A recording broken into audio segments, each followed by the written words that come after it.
ಭಾರತೀಯ ಜನತಾ ಪಾರ್ಟಿಯ ಕೆಲವು ಶಾಸಕರು ನನ್ನ ಬಟ್ಟೆಯನ್ನು ಹರಿದು ಹಿಂದೆಯಿಂದ ಹರಿದಿದ್ದಾರೆ. ಮುಂದೆ ಬರಲಿಕ್ಕೆ ಯಾರಿಗೂ ಧೈರ್ಯ ಇಲ್ಲ. ಅವ್ರಿಗೆ ರಣಹೇಡಿಗಳು, ಬ್ರಿಟಿಷರ ಬೂಟ್ ನೆಕ್ದವರು ಭಾರತೀಯ ಜನತಾ ಪಾರ್ಟಿಯವರು, RSS ಅವರು.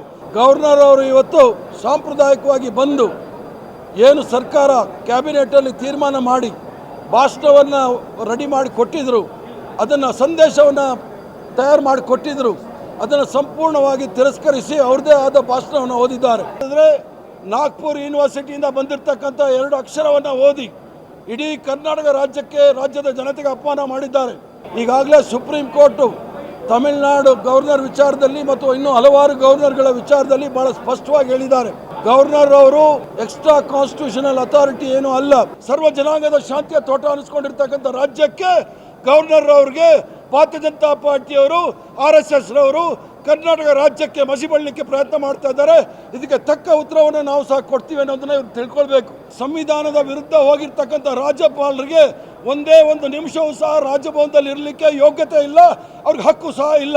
ಕರ್ನಾಟಕ ರಾಜ್ಯದ ತೆರಿಗೆಯಿಂದ ನಡೀತಕ್ಕಂಥ ಈ ರಾಜಭವನ ಏನಾದರೂ ನಾಚಿಕೆ ಮಾನ ಮರ್ಯಾದೆ ಇದ್ದರೆ ಈ ತವರ್ ಚಂದ್ ಗೆಲಾಟ್ ರವರು ತಕ್ಷಣವೇ ರಾಜೀನಾಮೆ ಕೊಟ್ಟು ಅವರು ವಾಪಸ್ ಮಧ್ಯಪ್ರದೇಶಕ್ಕೆ ಹೋಗಿ ಕುಟುಂಬದಲ್ಲಿ ಇರ್ತಕ್ಕಂಥ ವ್ಯವಹಾರಗಳನ್ನ ನೋಡ್ಕೊಳ್ಳಿ. ಇಲ್ಲಿ ಬೇಕಾಗಿಲ್ಲ. ಸಂವಿಧಾನದಲ್ಲಿ ಇರ್ತಕ್ಕಂಥ ಆರ್ಟಿಕಲ್ 176(1) ಅದರ ಪ್ರಕಾರ ಸಂವಿಧಾನದಲ್ಲಿ ಭಾಳ ಸ್ಪಷ್ಟವಾಗಿ ಗವರ್ನರ್ ಅವರ ಅಧಿಕಾರವನ್ನು ಭಾಳ ಸ್ಪಷ್ಟವಾಗಿ ಹೇಳಲಾಗಿದೆ. ಕೌಲ್ ಅಂಡ್ ಶಕ್ತರ್ ಅಂತೇಳಿ ಪಾರ್ಲಿಮೆಂಟ್ರಿ ಪ್ರಾಕ್ಟೀಸ್ ಆ್ಯಂಡ್ ಪ್ರೊಸೀಜರ್ ಅದರಲ್ಲೂ ಸಹ ಭಾಳ ಸ್ಪಷ್ಟವಾಗಿ ಹೇಳಿದ್ದಾರೆ.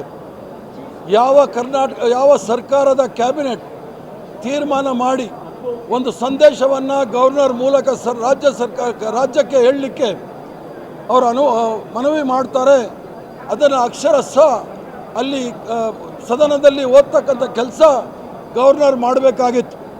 ಗವರ್ನರ್ ಅವರು ಇವತ್ತು ಸಾಂಪ್ರದಾಯಿಕವಾಗಿ ಬಂದು ಏನು ಸರ್ಕಾರ ಕ್ಯಾಬಿನೆಟಲ್ಲಿ ತೀರ್ಮಾನ ಮಾಡಿ ಭಾಷಣವನ್ನು ರೆಡಿ ಮಾಡಿ ಕೊಟ್ಟಿದ್ದರು, ಅದನ್ನು ಸಂದೇಶವನ್ನು ತಯಾರು ಮಾಡಿ ಕೊಟ್ಟಿದ್ದರು, ಅದನ್ನು ಸಂಪೂರ್ಣವಾಗಿ ತಿರಸ್ಕರಿಸಿ ಅವ್ರದ್ದೇ ಆದ ಭಾಷಣವನ್ನು ಓದಿದ್ದಾರೆ. ಈಗಾಗಲೇ ಸುಪ್ರೀಂ ಕೋರ್ಟು ತಮಿಳುನಾಡು ಗವರ್ನರ್ ವಿಚಾರದಲ್ಲಿ ಮತ್ತು ಇನ್ನೂ ಹಲವಾರು ಗವರ್ನರ್ಗಳ ವಿಚಾರದಲ್ಲಿ ಭಾಳ ಸ್ಪಷ್ಟವಾಗಿ ಹೇಳಿದ್ದಾರೆ. ಗವರ್ನರ್ ಅವರು ಎಕ್ಸ್ಟ್ರಾ ಕಾನ್ಸ್ಟಿಟ್ಯೂಷನಲ್ ಅಥಾರಿಟಿ ಏನೂ ಅಲ್ಲ. ರಾಜ್ಯಪಾಲರು ಕರ್ನಾಟಕ ರಾಜ್ಯದ ಅಥವಾ ರಾಜ್ಯ ಸರ್ಕಾರದ ಕ್ಯಾಬಿನೆಟ್ ಏನು ತೀರ್ಮಾನ ತೆಗೆದುಕೊಳ್ಳುತ್ತೆ ಅದರ ಸಲಹೆ ಮೇರೆಗೆ ಅವರು ಕ್ರಮ ತೆಗೆದುಕೊಳ್ಬಹುದೇ ವಿನಃ ಅವರು ಸ್ವತಃ ಯಾವುದೇ ರೀತಿಯ ಅಧಿಕಾರ ಅವ್ರಿಗಿಲ್ಲ, ಯಾವುದೇ ರೀತಿಯ ಕ್ರಮ ತೆಗೆದುಕೊಳ್ಳಿಕ್ಕೆ ಆಗೋದಿಲ್ಲ. ಅವರ ಮನಸ್ಸು ಬಂದಂಗೆ ಇಲ್ಲಿ ಸ್ವೇಚ್ಛಾಚಾರವಾಗಿ ಮಾಡಲಿಕ್ಕೆ ಆಗೋದಿಲ್ಲ ಅಂತ ಭಾಳ ಸ್ಪಷ್ಟವಾಗಿ ಹೇಳಿದೆ. ಈ ರಾಷ್ಟ್ರದಲ್ಲಿ ಇರ್ತಕ್ಕಂಥದ್ದು ವೆಸ್ಟ್ ಮಿನಿಸ್ಟರ್ ಪ್ರಾಕ್ಟೀಸ್ ಅಂದರೆ ಏನು ಬ್ರಿಟಿಷ್ ಪಾರ್ಲಿಮೆಂಟಲ್ಲಿ ಏನು ವ್ಯವಸ್ಥೆ ಇದೆ, ಕ್ಯಾಬಿನೆಟ್ ತಯಾರು ಮಾಡಿದಂಥ ವರದಿಯನ್ನು ಓದ್ತಕ್ಕಂಥದ್ದು ಬ್ರಿಟಿಷಲ್ಲಿ ಬ್ರಿಟಿಷ್ ರಾಣಿ ಇಲ್ಲ ಮಹಾರಾಜ ಮಾಡ್ತಕ್ಕಂಥದ್ದು. ಇದು ಪ್ರಜಾಪ್ರಭುತ್ವ ರಾಷ್ಟ್ರ ಆಗಿರೋದ್ರಿಂದ ಇಲ್ಲಿ ಗವರ್ನರು ಇಲ್ಲ ರಾಷ್ಟ್ರಪತಿಗಳು ಏನು ಕ್ಯಾಬಿನೆಟ್ ವರದಿ ಅಥವಾ ಒಂದು ವರದಿಯನ್ನು ಕೊಟ್ಟಿರ್ತಾರೆ ಅದನ್ನು ಸಂದೇಶವನ್ನು ಓದಬೇಕಾಗುತ್ತೆ. ನಾವು ಇವ್ರು ಸ್ವಂತ ಹೇಳಲಿಕ್ಕಾಗೋದಿಲ್ಲ. ಇವತ್ತು ಮಾಡಿರ್ತಕ್ಕಂಥ ಗವರ್ನರ್ ಅವ್ರು ರಾಜ್ಯಪಾಲರು ಮಾಡಿದ್ದಾರೆ ಏನು ಅಂತ ಹೇಳಿದ್ರೆ ನಾಗ್ಪುರ್ ಯೂನಿವರ್ಸಿಟಿಯಿಂದ ಬಂದಿರತಕ್ಕಂಥ 2 ಅಕ್ಷರವನ್ನು ಓದಿ ಇಡೀ ಕರ್ನಾಟಕ ರಾಜ್ಯದ ಜನತೆಗೆ ಅಪಮಾನ ಮಾಡಿದ್ದಾರೆ.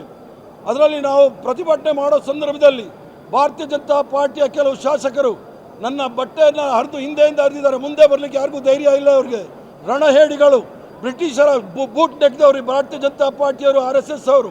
ಮುಂದೆ ಬಂದು ಹೋರಾಟ ಯಾವತ್ತೂ ಮಾಡಲಿಕ್ಕೆ ಅವ್ರಿಗೆ ಧೈರ್ಯ ಇಲ್ಲ. ಗವರ್ನರ್ ಮೂಲಕ ಕರ್ನಾಟಕ ರಾಜ್ಯದ ಹೆಸರಿಗೆ ಮಸಿ ಬಳ್ಳಲಿಕ್ಕೆ ಪ್ರಯತ್ನ ಮಾಡ್ತಾ ಇದ್ದಾರೆ.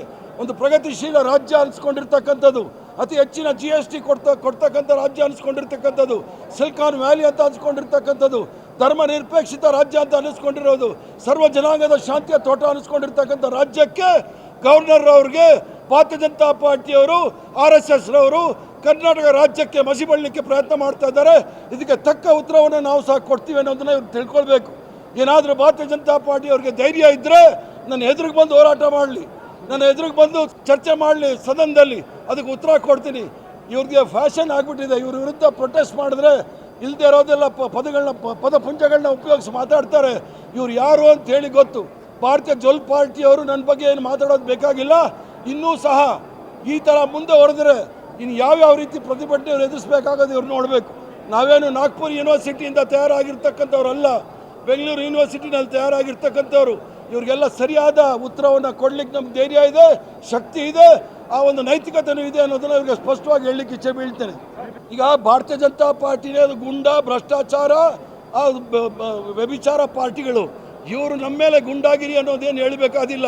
ಪ್ರತಿಭಟನೆ ಭಾರತೀಯ ಜನತಾ ಪಾರ್ಟಿಯ ಗವರ್ನರ್ ಅವ್ರಿಗೆ ನಾವು ಗೌರವಯುತವಾಗಿ ಈಗಾಗಲೇ ನಿನ್ನೆ ಅವ್ರು ಹೇಳಿಕೆ ಕೊಟ್ಟಿದ್ದಾರೆ, ನಾನು ಭಾಷಣ ಮಾಡೋದಿಲ್ಲ ಅಂತ ಹೇಳಿ. ಇಲ್ಲಿ ಬಂದ ಮೇಲೆ ಅವರು ಗೌರವಯುತವಾಗಿ ಭಾಷಣ ಮಾಡಬೇಕಾಗಿತ್ತು.